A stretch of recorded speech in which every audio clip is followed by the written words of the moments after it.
Yun na dito before eh. Pero feeling ko, malayo ako sa Diyos. Bakit? Kasi, naniniwala ko na, nakita ko sa sarili ko na, hindi ako ganun. Alam mo marami kang pictures, di ba? Kasi nakalimutan ko manalangin, di ba? Kasi naging kong basta ng Bible, parang feeling ko, malaki sa akin ng Diyos. Yun hindi pala. Kaya sa umaga nito, gusto kong i-share to in the perspective of grace. Para makita natin ano, na malapit tayo sa ating Panginoon. Ayun ba mga kapatid? Okay, if you have your Bible, buksan natin, Ephesians 1, 5-6. Okay? Sige, hintayin ko po kayo, turn your Bible. Ephesians 1, 5-6. Okay. Okay, kasi amen mga kapatid, kung nandiyan na kayo, ano? Praise the Lord. Basahin natin. Verse 5. Sabi na, heavy predestinated us unto the adoption or sonship of children by Jesus Christ himself, according to the pleasure of his will, to the praise of the glory of his grace, wherein he has made us accepted in the beloved. Mag-pray tayo. Maraming salamat po na sumali dito. Salamat sa yung presensya namin na mga Panginoon. Dalangin ngayon, patuloy ka mamula sa aming pakikinig pa ng fresh Holy Spirit. We acknowledge your presence, Lord. Ikaw patuloy magbukas ng ating puso, ng ating isipan, sa iyong salita. Dalangin namin, ang salita mo lamang mapakinggan sa mga. Kaya ang kaluwalsingan mo ang makita. Maraming salamat. Lipuri ka namin sa pangalan ng Jesus. Harapan natin ang Panginoon. Praise the Lord. Ang natin sinabi kanino sa verse na ang kalooban ng Ama ay maging anak tayo. Okay? Yun ang kanyang heart, gusto niya na maging anak na niya. Alam mo, if you study the Bible, nagkaroon ng iba-ibang relasyon ang Diyos sa tao. Una, si Adam, nakita natin malapit siya di ba? Kaya nag-fall, nagkaroon ng gap. Pero sa pinakamalapit sa kanya, si Abraham. Ilan nila si Abraham? Yes? Si Abraham, he was called the friend of God. Imagine, kaibigan siya ng Diyos. Diba, sarap na, di ba? Kaibigan mo. Kung hindi namin yung buhay ni Abraham, grabe. Kaya naman siya yung pinakamayaman na taong panahon niya. Ano yung sikreto? Kaibigan ng Diyos eh. Para sa Diyos eh. No, kaya yung blessing Lord, dumadalo sa buhay ni Abraham. Ito niyo ba yung mga kapatid? Amen. So, pero sabi makita natin, he was called a friend. Pero now, mas blessed tayo eh. Bakit? Kasi tinatawag tayo na ano? Ano ba mas pala hindi ka ano? Anak. So we are blessed by the heart of the Lord na lahat tayo maging anak niya. Kaya ba mga kapatid? At pinakadagal sabi niya, we are accepted in the beloved. Okay? So kami explain ito, no? Ano yung sabihin in the beloved? No? Hindi tayo accept ng ating Panginoon. Okay? Number 1, tandaan natin that we are created for intimacy. We are created to have an intimate relationship with God. Okay? Ano yung example? Number 1, sabi doon, we are created for dynamic relationship. Ano ba hindi ka ng Diyos para magkaroon ka ng relasyon? Di ba kaya tayo mga tao na gusto natin may, di ba, may kaibigan, di ba? Tapos pag dumating ka na sa age, meron kong partner, di ba? Si why? We are created for hindi na relationship but dynamic relationship. Sabi nga ng iba Gona is an Island. Hindi pwede mag-isip ang tao eh. Diba si Adam na sabi, Lord it is not good for a man to be alone. Kasi alam niya ang tao created for fellowship. Kaya ano pa lang ni Adam, yung siya pa lang isa, dahil sa hayop pinangalangan niya, nagkaroon siya ng partner, wala siya makita na katulad niya eh. Diba? Kaya ang ginawa ng Diyos, si Eva, si wife, si were created for relationship. Okay? Sabi lang, we are created in the image of God. Ano yung sabihin ng pastor? Hindi ka sa wakas na siya, ang Diyos natin gusto siya ng kahit relasyon. Kaya rin naman yung siya ba't nilikha niya ang tao eh. Kasi gusto niya na magkaroon ng relasyon ng tao. Hello? Sino ba dito na pilikha na magkaroon ng karelasyon? Yung tao lang na. Lahat naman tayo. At pag hindi ka nag-digitar, something is wrong with you. Diba? Because you were created for relationship. Kasi kaya sabi, diba? Kahit pag ganyan niya, nag-digitar ng relasyon. Diba? It's not good for a man to be alone. Marami. Kung yung mga kapatid, hindi yung mapahinin ng Diyos na mag-isa ka. Kasi gusto ng Diyos na maging masaya ka. Tama ba? Para natin ang kami rin. Kaya kapag if you see yourself, kaya ang purpose ni Lord, kaya may feelings tayo and emotion. Diba? Kaya nakaramdam tayo, diba? Meron tayong emotion. Kasi gusto ng Lord, Diba? Kaya ang loob, feeling ko, nakakilig naman. Pilit na eh. Pero, mapagkikiwas naman piligin. Kasi pinigin na rin ang emotion na yan eh. Kaya tandaan natin, ang purpose niya, hindi lang makipagrelasyon sa tao kung gusto siya. Yun ang kanyang purpose. Kaya emotion ka. Diba? Kaya you feel love. Yeah? Kaya pag meron nagbibigay ng kaya sa'yo, wow naman siya. Ano masarap yun? Ano masarap na isipin na may nagmamahal sa'yo? Diba? In spite ng failures mo, in spite ng masyal ka, suminag ako masyal mo. At ako pa si Lord yun. Yes. Kahit ang dami natin kapag kayo mga kabit, kahit minsan nalilimutan natin siya, pero ikaw, kailanman, hindi mo nahan. Kasi mahal. Amen? Yung mga prayers sa Kanya, yung mga plans mo, mga kapit, dahil na ang Diyos, yung magandang plans yun. Amen? Para pa kaya natin ang Panginoon. Kaya kung makikita natin si Adam, before the fall, mga kapatid, bago siya nag-fall, man and God were intimate. May ikaw face-to-face eh. Nag-usap sila ng harapan eh. Ganun ka-intimate ang Diyos sa tao before the fall. Bago sila nagkasala. Pero nagkasala sila, ano nangyari mga kapatid?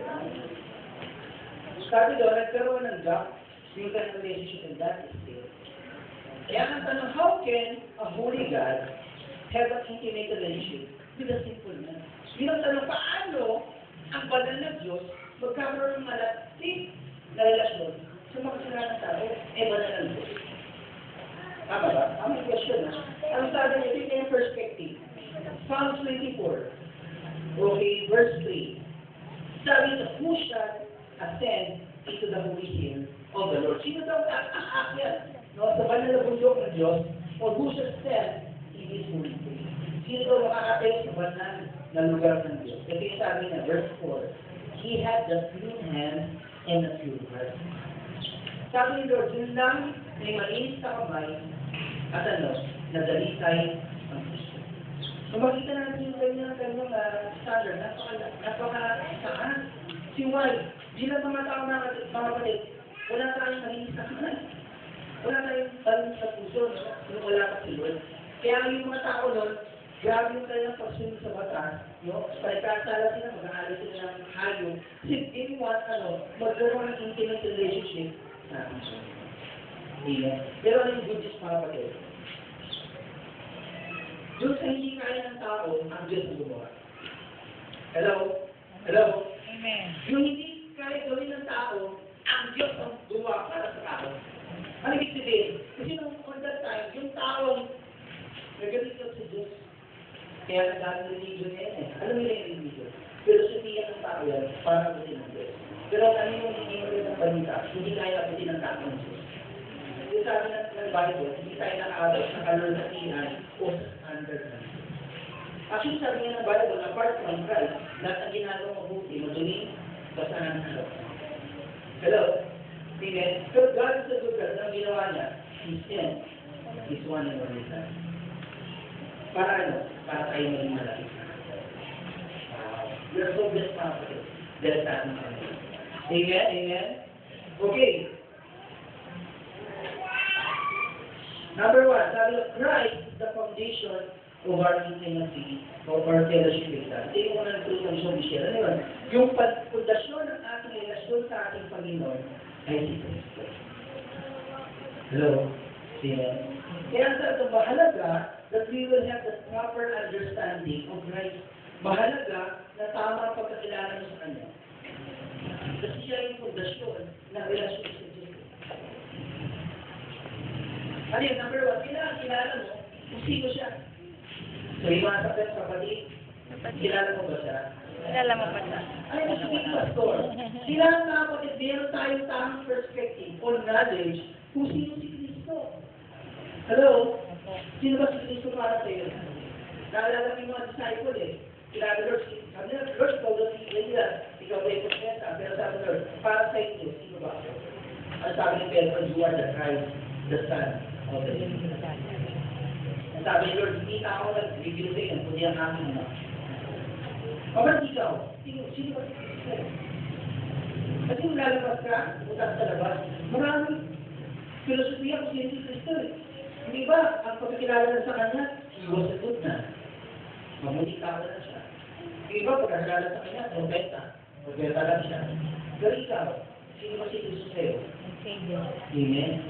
He is the Son of God. Amen? Kaya alam, meron tayong banal na pagpapakilala kung sino si Kristo. Kasi magiging pundasyon niya yan sa relasyon ng Kristo. Di ba?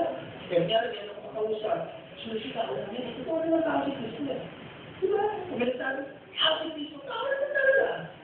Pero, Diyos siya. Hello? Kung pag may nakausap ka dyan, mga kapatid, hindi ka kasi alam mo kung sino si Kristo. Number 2, ano pa? Kailangan alam mo kung anong ginawa niya para sa'yo. Alam mo ba ginawa niya para sa'yo? Kasi, kung makikita mo lang kung gano'n kalari mo pag-ibig mo sa'yo, mga kapatid, walang reason para maginawa ka eh. Walang reason para magmalungkot ka eh. Bakit? Kasi mahal na mahal ka eh. Kinadalangin kanina, mga kapatid, lahat na ginawa niya sa krus para sa'yo. Alam niyo ba yung scene sa Passion of the Christ, di ba yung tinalo siya? Di ba nakasali siya, di ba? Kaaway pa lang ginalo, di ba? Tinalo siya. Di ba bumakas si Lord? Pero tumayo muli, di ba? Yung pinapalad ko, para sabihin, pero tumayo siya eh. Di ba? Bakit? Kasi gusto niya na makuha niya yung full beating, yung full punishment, makuha niya. Para kasi yung pag-ibig niya sa'yo, kaya siya tumayo. Yung love niya, compels him to stand para makuha niya yung punishment na para ikaw maging malaya. Ang mga pag-ibig will study, lahat ng sugat ng ating Panginoon represent ng isang sakit ng tao. Kaya pag din ka ng sakit, binayaran ng ating Panginoon. Babalik kung meron nararamdaman, magaling ka na. Amen. Amen. Binayaran meron dyan eh. Diba? Yung nakalagay na dito dati, diba Jesus? Babalik tayo ng bagay, binayaran ng ating Panginoon. Wala. Diba? Pero it's a reminder, mga kapatid. Diba kaya nakalagay yan dyan, mga kapatid? It's a reminder na lahat ng bagay, binayaran ng ating Panginoon. Babalik yung sakit nyo, bayad na. Diba? Pag isang bagay, bayad na ng gagawin ng mga kapatid. Kunyari, ganito, gusto mo ng TV, binila sila ng TV, bayad na. Sabi ko, punta ka doon, kunin mo na lang kasi bayad na eh. O pagpunta mo doon, ang gagawin mo? Kunin. Kunin mo na lang. No, kung nagbayad ka pa, dalawa yung sabihin, ano yun? Mangmang ka at mayabang ka. Bakit bayad ka, binayaran mo pa? Tama ba? Bayad na nagbayad ka pa, dalawa yung sabihin yun, foolish ka, o kaya may pride ka. Pero sinasabi ng mga pala, yung sakit mo, yung kahirapan na ako nito, binayaran. Amen. Harap na natin yung Panginoon. Amen? Everything na name it, binayaran ako ng harap yun. Pinakita niya God pala ang mahal. Amen? Kaya minsan yung sa gano'n, mga kapatid, frustration, mga kapatid, discouragement, just look at the cross. Hindi niya pinakita na gaano kanya ang mahal. Kaya ang sabi dito eh, para sa akin mga kapatid, maling tanong sa tingin na, Lord, mahal mo ako. Maling tanong, ang tamang tanong, gaano mo ang mahal, Lord? Kasi mahal mo naman. Sabi, Lord, I love you this way. Sinresport din kami kami. Para makita kayo na, diyan mo na siya. Para pa na. Yeah. Kung kailangan na, doon tayo proper-understanding kung sino ang Panginoon. Kasi yung pundasyon eh. Kaya tayo malapit sa Diyos, mga kapatid. Si Christ ang pundasyon natin. Kaya lang before, nakalito kong teaching, sabi ng preacher, kung gusto mo maging malapit sa Diyos, kailangan spend time in prayer. Na, I believe in prayer na kapatid. Pero pag sinabi mo sa akin, mag-pray ako para maging malapit sa Diyos, I believe it's wrong. Kasi ganito mga kapatid, you pray, hindi para maging intimate sa Diyos. You pray because you are already intimate with God. Yes. Amen. Ano ang mga kapatid? Nananalangin ka, hindi dahil para malapit ako sa Diyos mo. Nag-pray kasi malapit ka sa Kanya eh. Diba? Diba? Kaya when we pray, mga kapatid, communication sa ating Panginoon. Parang ganito yan eh. Meron kang karelasyon. Diba? Kinakausap mo siya, nag-uusap kayo mga kapatid. Kasi malapit kayo sa diba? Gawin sa ating Panginoon. Ano pa, yung pagbabasa ng Biblia mga kapatid. Nagbabasa ka ng Bible, hindi para maging gawin ko ito, kailangan. Maging close ka kay Lord. Mga kapatid, close ka na kay Lord. Dahil kay Kristo. Nagbabasa ka ng Bible kasi love letter ni Lord sa'yo. Amen. Hello? Amen. Yung mga kabataan dito, inakatanggap ng love letter. Gusto ko kabataan ng love letter. Diyos, gusto na kabataan. Ulit-ulit, basa. Alam mo, pinasa mo ng umaga pag-ibig mo, tatago mo yan, tama? Kung mamaya-maya, pero mamaya-maya, tatago mo na naman. Tapos pagdating mo, paggabi, bago matulog, ang gagawin mo, masahin ulit. Pero nakakapagtaka mga kapatid, tatlong beses mo na binasa, pero kinikilig ka pa rin. Ganda. Tama ba? Napresyon ka ako dyan, kasi mahal mo yung tao. At yung tao nagsulat ng mahal ka niya, mabalik ka niya ng Bible. Nagsulat siya sa Amen. Amen. Nandiyan yung plano niya sa'yo. Nandiyan, di ba sa letter yung mga pangako? Opo. Kahit ano mangyari, kahit ano naman. Yeah. Di ba yung mga pangako niya sa letter? Di ba ang pangako sa letter? Hello? Yung Bible masahe mo, alam mo ba nilitas ko? More than 3,000 plus ang promise. 7,000. Imagine 3,000 plus. Kaya kailangan basahin mo, bakit pangako niya sa'yo eh? At pag nabasa mo, ang tingin mo, Amen Lord. Ito. Sinabi nga ng Bible, mga kapatid, blessing will overtake you. Imagine, pag nabasa mo, Amen. Kahit nasaan ka mga panisunod na natutuparan mo. Mabalik hindi ako magtataka eh, kung na-promote ka, hindi ako magtataka. Kasi you make the favor of the Lord. Yes. You're destined para ma-promote si Junior of the Lord. Amen. Amen. Tanda natin, our God is a progressive God. Hindi kinibidumot, ito-promote na natin. Kasi we have the favor of the Lord. Wala pa natin sa mga. Amen? Kaya dapat, sabi niya, no, kailangan ma-develop sa atin yan, yung pag-ibig natin sa ating kami. Kasi yun ang susi eh. Pero God is a good God. Ano ginawa ng Bible? Sabi niya sa 1 John 4:19, we love because He first loved us. Mga kapatid, nagmamahal tayo siya kung nagmahal sa atin. Amen?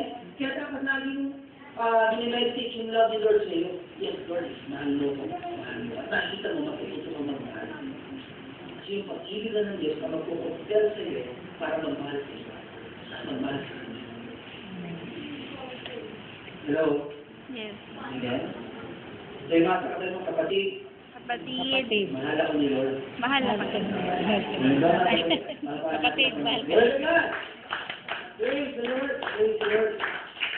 Basahin natin, Ephesians 2:13, ito yung proof na ano, yung intimacy natin, it's not based on our performance or on our obedience.